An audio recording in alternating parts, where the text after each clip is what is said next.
Mummy मुझे आम खाना है। ओए बच्चे, तुम आम खाने की बात कर रहा है, मैं तुझको खा जाऊंगा। अरे पुलिस जल्दी आओ, मेरे बच्चे को भूत ले गया। जल्दी बताओ भूत कहाँ है? पुलिस जी, इस आम के अंदर भूत मेरे बच्चे को ले गया।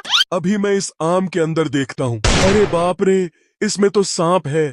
चलो इस तरबूज के अंदर देखता हूँ। अरे बाप रे, इसमें तो टाइगर है। चलो इस एप्पल के अंदर देखता हूँ। इसे देखने से पहले आप भी अपने मम्मी से सच्चा प्यार करते हैं तो वीडियो को लाइक और चैनल को सब्सक्राइब कर देना। चलो एप्पल के अंदर देखता हूँ। पुलिस मुझे छोड़ दो, अब से बच्चा नहीं